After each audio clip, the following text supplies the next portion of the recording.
I mean, you and her. 3. Found my loophole. Hello, everybody. Yes, I'm also fortunate enough to go to HSC. Yes, Makarovka, the true wine aunt of the HSC buildings. So expensive. But yeah, I initially wanted to make my stand-up all about the university, just because I know that's what I know. But then I thought, like, imagine you have an abusive partner, and you've taken them to a stand-up show.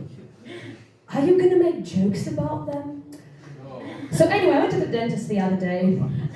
No, I decided to make jokes about the other institution which made me the kind of formless shell of a person that I am right now. My primary school, thank you very much. Wow, this is not the stage I'm used to. I'm used to, you know, a little standing here you can fiddle with.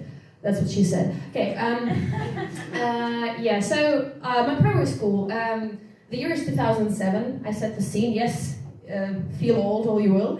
2007, I go to first grade. Putin is president. Feminism doesn't exist yet. Yeah, good times, right? The dollar is 25 rubles. And I go to first grade. So my parents didn't just send me to a random school. They sent me to a random school that was 10 minutes away. So I went to the school where you had like grades separated into 3 groups based on how much money your parents pay for the school refurbishment, as you know. So graded like this. And this is all led by a teacher with a 3rd-degree burnout. See? Yeah. And I have 2 little anecdotes I'm going to tell you. It's the first one. I, again, set the scene. It's the break. I'm about 8 years old, right? And I take this one other girl's place next to her friend or something, right? In the classroom. And this girl comes up to me. She stares me dead in the eye and she goes, you do that again. She didn't stutter like I did. You do it again and I'll slit your throat. I'm like, we're both 8 years old, literally. It's still like kind of, it sticks with you, you know?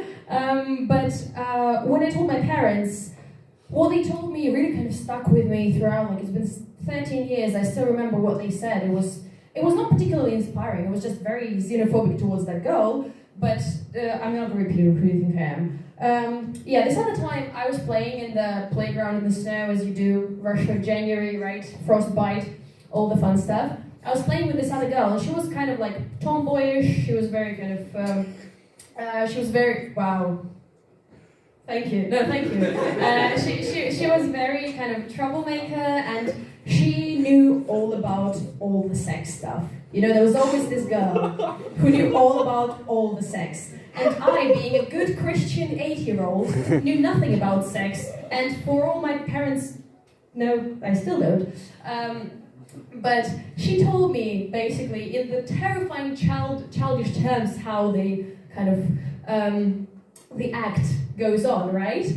And I look at her with a terror in my eyes, and I go, surely you can't have a baby without doing all that stuff, right? Look how things change. Look how things change. Wonderful. Yeah, I mean, for what it's worth, 8-year-old me would be very excited to find out about the existence of IVF. That's a kind of medical joke for you there, for the med students in the back. Yeah, and that's been fun. Then I had to play a dead person in a play. Like, we had this kind of war-themed patriotic thing. And they were like, okay, we have this 9-year-old with issues. What role could we possibly give her? The fucking great-grandmother who died of famine in Leningrad. That's what they gave me. I was wearing all white. I was singing about bread and how if only we had a little more bread, I would have lived. But sadly, I'm on the Piskaryovka cemetery now. This explains so much. Explains so much. All right, thank you very much. You've been wonderful. Thank you. Enjoy your night. Oh yes, I forget that today is a very special day. So please enjoy the comedy of Mathieu. Thank you. I'm bad at French. Hopefully he's not, but we'll see. Wow, please, no. Thank you very much.